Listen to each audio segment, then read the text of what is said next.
I didn't read a huge number of books in April, so this should be a quickish one. I was actually back in New Zealand for most of the month, and it's the first time that I've been back in 2 years. It really is the most ridiculously beautiful place, and I took a lot of video footage, so I do plan to put those together into a couple of vlogs. This month was about quality over quantity when it came to books. The first one is The Hate You Give by Angie Thomas.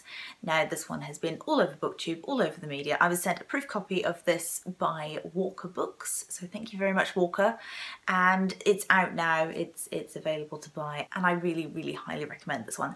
I don't read a lot of YA, but I think if there's one YA book that you must read this year, then this is the one. Star, who is the protagonist, is the single witness to the shooting of her best friend by a police officer, and she's trying to balance her life between her family life in the black neighbourhood where she grew up and this posh white school which her parents have sent her to. The balance between these two things is something that this book does incredibly well. The different voices that Star takes on depending on where she is and who she's around is very noticeable, but it's also done with a lot of nuance. It's one of those books that I think should be required reading for everyone. Another book that deserves more attention and certainly has been generating more attention recently is The Power by Naomi Alderman. Now, this was shortlisted for the Bailey's Prize recently, and I think a lot of people are reading it at the moment. Like The Hate You Give, this is a very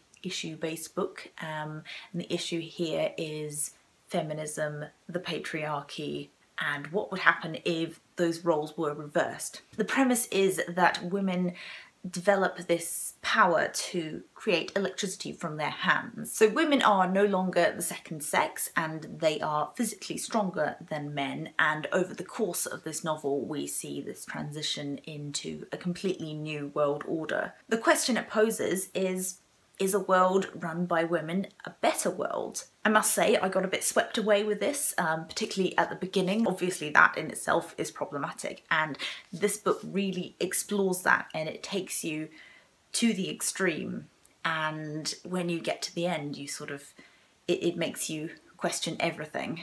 I actually listened to this as an audiobook, and there's a video about this book where the author Naomi Alderman interviews the woman who did the narration, and I can't remember her name, but she is absolutely fantastic and I highly recommend that you check that out, and I think the audiobook is a great way of consuming this one. Okay, so the final one was a proof copy that I was sent by Titan Books, and I've actually left that copy in New Zealand along with The Hate You Give, but I did love it enough to order the finished copy, and this is the US edition of If We Were Villains by M.L. Rio. The UK edition looks quite different and isn't yet out, so I will put that picture here and also the date that it comes out. I'm sure I will talk about the design of this book in a future video because it is absolutely stunning. The content of the book is equally stunning. So if you're a fan of The Secret History by Donna Tartt, which I certainly am, it's one of my favourite books of all time, then you are going to really like this one. It is unashamedly similar to The Secret History, I will say that to begin with, but the characters are quite different.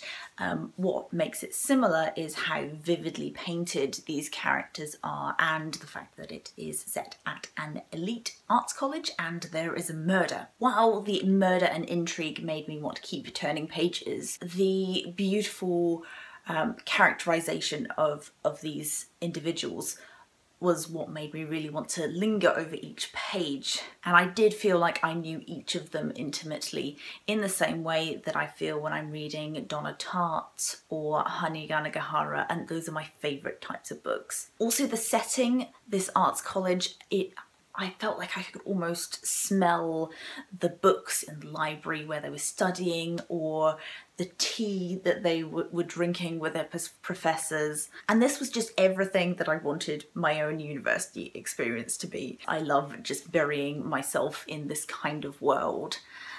The other thing I will say is that the female characters are more prevalent in this than in The Secret History, which is definitely a point in its favour. There are more of them and they are definitely more fleshed out. It is still from a single male point of view, so they are a little bit stereotypical, but I think that is done intentionally, and I think that's because of this narrative viewpoint. Overall though, I absolutely adored this novel. I am looking forward to diving into it again. I may well listen to the audiobook. If you have read any of these books, or if I've inspired you to pick up any of these, do let me know. If you like this video, you can give it a thumbs up.